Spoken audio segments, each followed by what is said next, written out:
How do I shoot my cooking blog? I'm gonna show you today.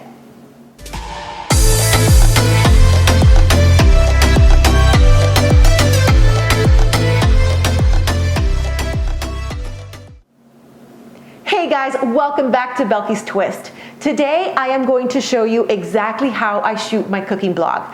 I am no professional. I am someone who started in January actually shooting my blog or my vlog and sharing it with you guys on YouTube. I started taking pictures, professional pictures for my blog in October and publishing them in November. Now I think I've gotten pretty good pretty fast.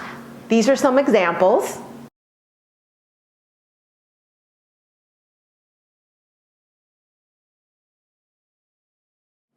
And now I just want to share with you exactly how I shoot this, because it sounds kind of very, very difficult when you think about it, but it really isn't that difficult. What you need are certain things, and try not to spend a lot of money. So my gear is very, very, very inexpensive. I got everything pretty much on Amazon, and Amazon Basics has a great line for starters, because you don't want to invest hundreds of dollars on, or even thousands of dollars on equipment that maybe you decide that you don't need later if you decide, well, YouTube is not for me.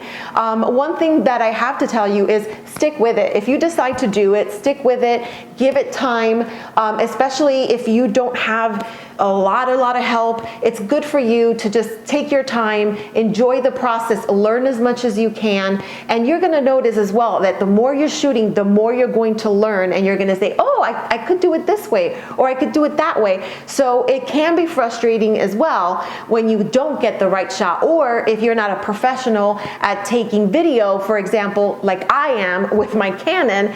I'm learning a lot now, but at first I would take video that was really, really grainy and not focused. I was not using the right camera settings. So I researched everything that I possibly could when it came to YouTube and how to shoot, how to make things look better. So the one person that I found first, and I will forever be thankful for her generosity in sharing with people at no cost on YouTube, is Joni Simon at The Bite Shot.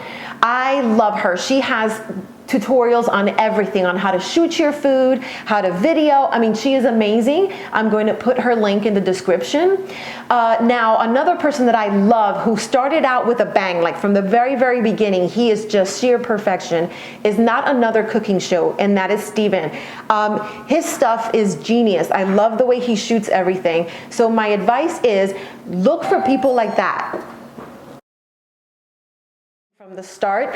And also someone that I met recently and found recently, Billy Parisi, Chef Billy Parisi. He is wonderful. His stuff is beautiful. One of the things that I really like about his show too is that everything is bright. The cabin is everything. It's just very, very brightly lit, and it just feels really happy watching his show. And then Steven is a little bit more dark and mysterious, and there's just completely different styles of shooting. And of course, to me, Joni is basically like, I don't know, an encyclopedia of information, and she gives it to you for free, which, I mean, can you ask for more?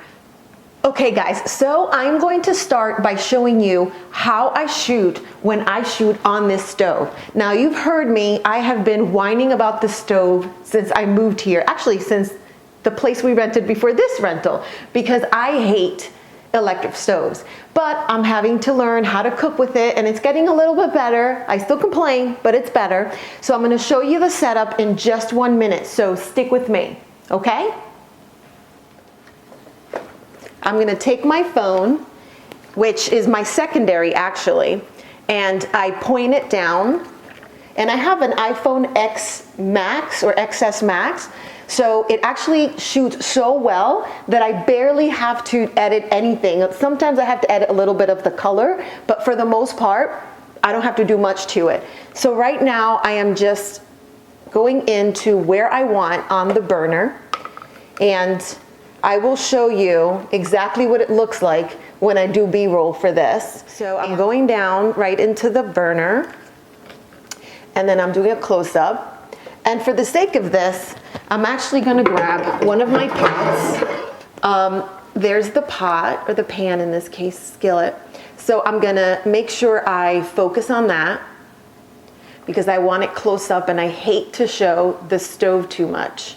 So here I am, and my iPhone actually is really, really good at focusing. So I trust you. I'm gonna leave you there. And now I'm coming for you because I'm moving this camera that's shooting me on this side of the stove to capture another angle. So here I have focused my Canon camera and on this one side of the stove, right? And now you see me coming back, and I'm going to take this phone and I'm going to go ahead and focus with this one again. And now I have both cameras focused on my subject, which is this skillet right now. So now you'll get to see me exactly how it is that I cook. So I have this light right here, I have the ring right here, and sometimes I move the ring here, but depending on the food that I'm cooking and the color of the food, the light might be too strong or not strong enough. I also like to use the light here from this microwave to light from the top. It's because it has such a really strong light. Sometimes it's too strong again, so I will make the surface light either go off completely or just a little bit of light, but for most part I have it all the way up. One of the other resources that I have for shooting overhead on the stove is this clamp. So it adjusts in so many ways. It's awesome. I love it. So I can move the camera. In this case, I use my cell phone again. It'll just adjust to anything. And I just moved it from my settings, so it might be a nightmare to get it together. And how do I do it with this ridiculous microwave here? There's really nowhere to clamp this. So it's been challenging, but I figured a way. So I take this cabinet and I open it up and I use the clamp right here. And I'm always really careful that I don't mess it up, but then, you know, it does have rubber here, so it doesn't really do anything to the cabinet. So you just put it right here, or that's what I do. I put it right here. Then I play with this and its setting. And a lot of the time it actually works out really, really well and it looks great. So I'll put my phone like this. And if you can see, I can really just make it sit in any way that I want it, it'll stay. And sometimes if it moves, I'll just place something like this right here, and it will make sure that it doesn't move. I can use anything really, but it's wonderful. And this little gadget, I'm gonna actually put down for you in the description so that you can get that one too, because it really works great and it's very inexpensive. So here, I'm working in my sink. So I usually just have this camera a little bit more focused in, the one that you're seeing me through, which is my Canon, and then I have my cell phone right here capturing my action in the sink. So I have this angle and I have this angle. Okay, now for the tasty style videos, I am going to show you exactly how I set the lighting up, and then I'm going to move the lighting so that I can show you how I set it up from the top to the bottom. So right here, I have this light that's focused right into the pan. In this case, it's the pan. And then I have my Nikon here, but I normally shoot with the Canon that I'm shooting this with because I just prefer it and I love to use it much more because I understand it better than the Nikon. So I have the C-stand, and depending on what I'm cooking, I might have a bigger angle or I might just go right away and crop it a little bit. So I put it where it faces down and it captures the image. Now, one of the reasons why I actually really love my Canon is because it has this little screen that swivels and actually comes down, so I can have it set up right where I can see what I'm doing, and I love that part. So it just makes it a lot easier for me, even though you have to be careful because sometimes it can be a little blurry, and because the screen is so small, you can't tell. So right now, this is what I would do, and I like to have these boards. I created a lot of boards like this that have different wallpaper on it, and it's amazing because it creates a whole different vibe that you're in a different kitchen every time that you're cooking something. Again, another light here. This one I can move over a little bit more, but because I have my little ring light here, it actually works really well with keeping the light here. And I like the fact that I can adjust the ring light in any way that I want, and I'm just really obsessed, sorry, with that little ring light. So I'm always using it as much as I can, and I like that I can adjust the brightness of it, and it just works really well. So let's say I'm cooking something, I'm just playing around, and one of the things that I really like to do is let's say I'm doing the shot and I'm pouring in, I don't know, some rice. So I pour in the rice, and then I want the next shot to have vegetables. I love to do, instead of just panning and throwing everything in, every once in a while just go, boop, snap my finger, boop, snap my finger, and right there when I'm editing, it'll show that I put all the vegetables on top, for example, and it looks just seamless, boop. But that obviously is done all in editing. So I just put the vegetables down, and then I cut everything. And I like to do one whole filming, unless it has to be covered or simmered for a while. Then I'll stop the camera and, you know, put it back on again when I'm gonna make any kind of changes to the food. I also try to keep it in the same exact spot, which is really hard, especially if you're stirring something. It can move around, and you know, when you do the editing, it might not seem as seamless as you like it, but depending on the transition that you use, it might end up actually not looking bad at all. So it's all about learning. I'm still learning, even though I'm telling you what I do, there's a lot of things that I still have to discover, and I'm learning. So one of the things that I really like to do is I don't use it as much though, but I really like to do it because the pot is hot, is taking the pot and coming like this, and then I would cut it there, and then when, let's say I'm serving it or something, I start here with the serving bowl, and then I just bring it back down, and then I edit them together, and it looks really, really nice. So that's one of the things that I do. So when it comes to shooting the images that I already cooked, one of the things that I like to do is use, again, my boards. I just went to Home Depot and I got those plaster things, you know, and they were really, really thick, and I like the fact that they don't bend and they hold up really, really well. And I ordered a bunch of different wallpapers on Amazon, and different type of wood looks, and I mean, everything from, granite looking, anything you can find. And I did that. You can also go to Home Depot and get those big tiles for tile floor, and they're amazing, especially if you're shooting something that doesn't require a ton of space. That's it. So that's how I started the YouTube channel.